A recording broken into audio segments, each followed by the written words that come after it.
Good morning मित्रों।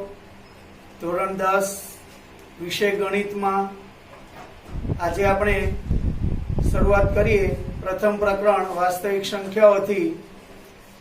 સંખ્યાઓ વિશે તમે આગળ ઘણું બધું ભણી ગયા છો।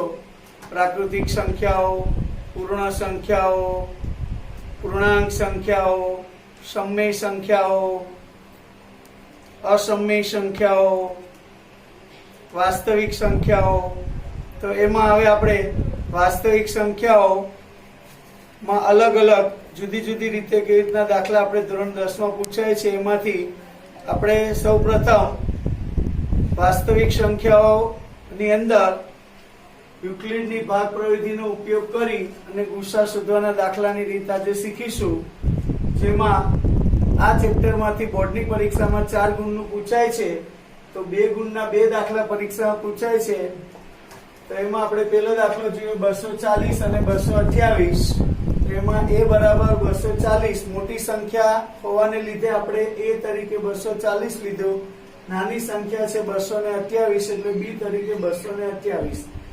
આ બંને સંખ્યાનો ગુસા શોધવાની રીત તમે આગળના ધોરણમાં 6ઠા 7મા ધોરણમાં પણ તમે ભણી ગયા છો, પરંતુ મિત્રો આપણે અહીંયા યુક્લિડની ભાગ પ્રવિધિની મદદથી ગુસા શોધવાનો છે। તો યુક્લિડની ભાગ પ્રવિધિની મદદથી ગુસા શોધવાનો હોય તો યુક્લિડનું ભાગાકારનું પૂર્વ પ્રમેય આપણને યાદ હોવું જોઈએ। તો યુક્લિડના ભાગાકારના પૂર્વ પ્રમેયમાં a બરાબર bq વત્તા r, જ્યાં b greater than r greater than is equal to 0 છે, જ્યાં a કોને કહેવાય, b કોને કહેવાય, q કોને કહેવાય અને r કોને કહેવાય એ પણ હું તમને આ દાખલાની સાથે સમજાવું છું। તો એમાં મોટી સંખ્યા જે હોય એને a કહેવાનો, નાની સંખ્યા હોય એને b કહેવાનો। હવે q અને r કોને કહેવો એ આપણે સમજીએ। તો 240 છે, 240 ને આપણે 228 વડે ભાગાકાર કરી શકીએ। આવો ભાગાકાર તમે આગળ નાના ધોરણોમાંથી કરતા આવ્યા છો। 228 એકા 228, તો 240 માંથી 228 જાય એટલે કેટલા વધે, 12 વધશે। તો તમે જો આપણે અહીંયા જ કહી દીધું છે કે મોટી સંખ્યા છે એટલે 240 ને આપણે a કહીશું, 228 ને શું કહીશું, b, અને ભાગફળ ઉપર જે મળે એને કહીશું q, નીચે શેષ વધે એને કહીશું r। યાદ રાખો મિત્રો, a એટલે શું છે, ભાજ્ય। a એટલે શું છે, ભાજ્ય। જેનો ભાગાકાર કરીએ, જે સંખ્યાનો ભાગાકાર કરીએ તેને કહેવાય ભાજ્ય, જે સંખ્યા વડે ભાગાકાર કરીએ તેને કહેવાય ભાજક, અને એને અહીંયા સંકેતમાં આપણે b વડે દર્શાવીશું। પછી ઉપર જે ભાગફળ મળે એને સંકેતમાં કહીશું q, q ભાગફળ તરીકે દર્શાવીશું, અને નીચે વધે શેષ એને કહીશું r। તો આ રીતે આ જે આપણો આ રફ કામ છે। હવે એને બોર્ડની પરીક્ષામાં તમારે આ રીતે દર્શાવવાનું છે યુક્લિડના ભાગાકારના પૂર્વ પ્રમેયના ક્રમ મુજબ। તો a તરીકે છે 240, b તરીકે છે 228। હવે b સાથે q ગુણાકારમાં છે એટલે ગુણાકારનું ચિહ્ન કરીએ તો પણ ચાલે અને ટપકું કરીએ તો પણ ચાલે, પણ આપણે ગુણાકારનું ચિહ્ન કરીશું એટલે ગુણ્યા 1, q તરીકે 1 છે અને શેષ તરીકે r શેષ કેટલી આવી છે આ દાખલામાં, આ સ્ટેપમાં 12। હવે આ પહેલું સ્ટેપ થયું। હવે બીજું સ્ટેપ કરવા માટે આ 228 છે b છે એને શેષ r વડે ભાગવાના, એટલે કે b ને r વડે ભાગવાના। તો અહીંયા છે 228, એને આપણે 12 વડે ભાગાકાર કરીશું। તો 12 એકા 12, 0 1 વધે, 8 ઉતારો 108 એટલે 12 9 108, શેષ 0 આવી ગઈ। તો મિત્રો આ ભાગાકારની ક્રિયા આપણે ક્યાં સુધી કરવી પડે, તો જ્યાં સુધી શેષ શૂન્ય ન આવે ત્યાં સુધી આપણે ભાગાકારની આ ક્રિયા કરવી પડે। આપણે આ દાખલો એવો સરસ પસંદ કર્યો છે કે જેની અંદર બીજા જ સ્ટેપમાં શૂન્ય આવી ગયું, એટલે તમે જુઓ જ્યારે શેષ શૂન્ય આવે ત્યારે જે b હોય અહીંયા a તરીકે 228 છે, 12 છે, b છે, ભાગફળ 19 આવ્યું એ q અને શેષ 0 આવી એને કહીશું r। એટલે આ સ્ટેપને પણ આપણે ધોરણ 10 માં જે રીતે રજૂ કરવાનું છે એ મુજબ લખીએ તો 228 બરાબર 12 ગુણ્યા 19 અને વત્તા શેષ તરીકે કેટલા આવ્યા 0. એટલે મિત્રો જ્યારે શેષ 0 આવી જાય ત્યારે જે ભાજક હોય એને કહેવાય ગુસા. એટલે કે આપણો દાખલો અહીંયા પૂર્ણ થાય. ગુસા બંને સંખ્યા 240 અને 228, જેનો ગુસા આવ્યો 12. હવે જો આપણે બીજો એક દાખલો ગણીશું, 455 અને 42. તો 455 અને 42, તો મિત્રો આમાં રફ કામ કર્યા વગર આ દાખલો ગણવો અઘરી વસ્તુ લાગે, એટલે આપણે રફ કામ કરીશું. પરીક્ષામાં રફ કામનો વિભાગ છે એ આપણે રફ પેજ ઉપર કરીએ છીએ, પણ અહીંયા હું તમને દાખલાની સાથે જ બતાવી રહ્યો છું. એટલે 455 ને 42 વડે ભાગીએ. પહેલા આપણે બધું રફ કામ જ કરીશું આ દાખલામાં, આવે એટલે સ્પીડ થાય. 42 એકા 42, 3 વધે 35. તમે જુઓ આ એક સ્ટેપ માટે. હવે બીજું સ્ટેપ આગળ વિચારીએ. 42 ને 35 વડે ભાગો તો 35 એકા 35, કેટલા વધશે? 7 વધશે. હવે 35 ને 7 વડે ભાગો એટલે 7 પંચા 35, શેષ આવી ગઈ 0. હવે મિત્રો તમને ખ્યાલ આવી ગયો છે એ કોને કહેવાય, બી કોને કહેવાય, ક્યુ કોને કહેવાય અને આર કોને કહેવાય. તો અવારનવાર આ તો છે રફ કામ. તો આપણે ત્યાં એ, બી, ક્યુ, આર એવું વારંવાર ન દર્શાવીએ તો ચાલે.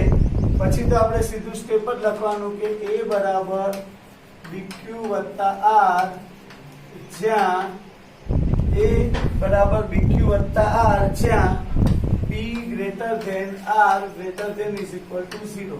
હવે આ મુજબ આપણે લખીશું. તો આ દાખલામાં એ કેટલા છે? 455. એ આપણે પેલું સ્ટેપ લખીએ છીએ. તો બી તરીકે છે 42 ગુણ્યા ક્યુ તરીકે 1 વત્તા શેષ આર તરીકે કેટલા છે? 35. પછી બીજું સ્ટેપ. તો અહીંયા હવે એ તરીકે બીજા સ્ટેપમાં છે 42, ક્યુ તરીકે 35, બી તરીકે 35, ક્યુ તરીકે 1 અને શેષ આવશે 7. એ રીતે ત્રીજું સ્ટેપ લખીએ. તો 35 એ છે અને 7 બી ગુણ્યા ક્યુ તરીકે 5 અને શેષ 0. એટલે મિત્રો જ્યારે શેષ 0 આવે ત્યારે જે બી હોય એને કહેવાય ગુસા. એટલે આપણે અહીંયા લખીશું ગુસા 455 અને 42, એનો ગુસા કેટલો આવ્યો? 7. એટલે આ રીતે તમે જોઈ શકો છો.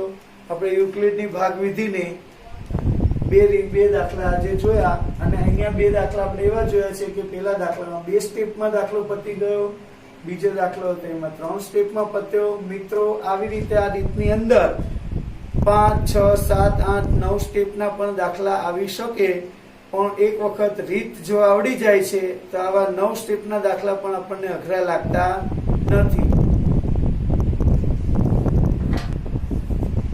તો મિત્રો આ બંને દાખલા તમે નોટબુકની અંદર નોંધી લેશો. પછી આપણે એવો પણ એક દાખલો જોઈએ કે જેમાં 6 થી 7 સ્ટેપ આવતા હોય, એવો એક દાખલો આપણે ગણીએ. યુક્લિડની ભાગ પ્રવિધિની રીતે ગુસા શોધવાનો હવે આપણે ત્રીજો એક દાખલો જોઈએ. 1260 અને 7344, જેમાં આપણે જોઈ શકીએ છીએ કે 7344 મોટા છે, 1260 નાની સંખ્યા છે. તો 7344 ને 1260 વડે આપણે ભાગાકાર કરીએ. 7344 ભાગ્યા 1260. તો 1260 ને 7344 થી વધેલી એવી રીતે વિચારીએ તો 12 પંચા 60, 12 6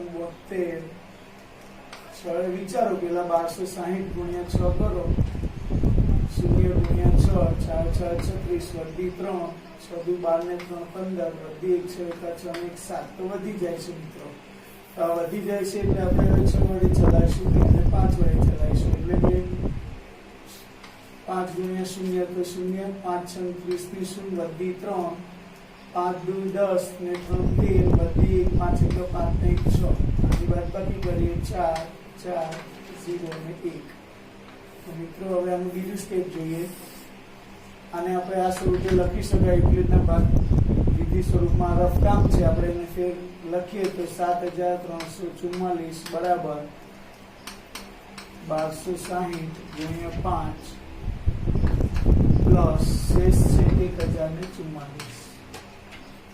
હવે આપણે આ બી ને આર વડે ભાગીશું એટલે કે 1260 ને 1044 વડે ભાગાકાર કરવાનો. 1044 એકા 1044. અહીંયા 10 ક્રોસ અહીંયા 5, 10 માંથી 4 જાય તો 6, 1 અહીંયા 2 216.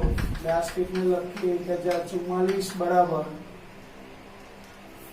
1260 બરાબર 1044 ગુણ્યા 1 વત્તા 216. હવે ત્રીજું સ્ટેપ લખીએ. 1044 ને 216 વડે ભાગીએ. 216 ચોક કરો, 6 ચોક 24 વધી 2, 4 એકા 4 ને 2 6, 4 દુ 8.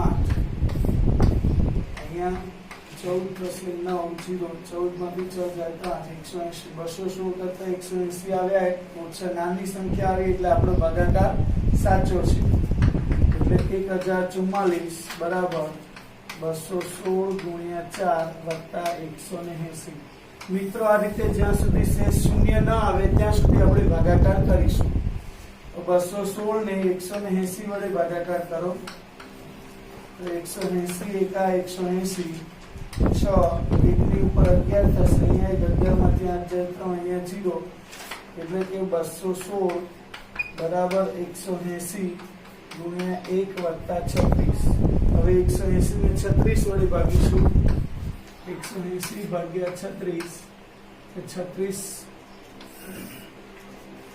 ના ઘડિયામાં 180 થી વધવા ન જોઈએ એટલે આપણે પેલા વિચારી લેવાનું. 36 પંચા કરો તો 6 પંચુ 30 વધી 3, 5 તરી 15 ને 3 18, શેષ 0 આવી ગઈ. જુઓ 5 6 30, 5 6 30 ની શૂન્ય વધી 3, 5 તરી 15 ને 3 18, શેષ શૂન્ય આવી ગઈ. એટલે મિત્રો અહીંયા આગળ તમે જોઈ શકો છો શેષ શૂન્ય આવી ગઈ એટલે અહીંયા ભાજક તરીકે 36 છે એટલે આ સંખ્યાનો ગુસા આવશે 36.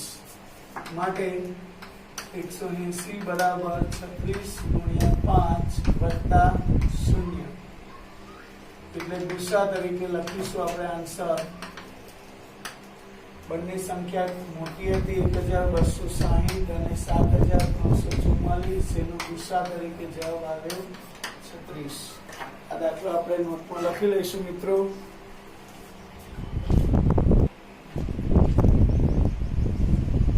મિત્રો આજે આપણે યુક્લિડની ભાગ પ્રવિધિની રીતે ગુસા શોધવાની રીત જોઈ. હવે આપણે આવા જે 3 દાખલા મેં તમને ગણાવ્યા એ જ રીત મુજબના બીજા 3 દાખલા તમને હોમવર્કમાં ગણવા માટે આપું છું. એમાં પહેલો દાખલો 918 અને 162. બીજો એક દાખલો લખો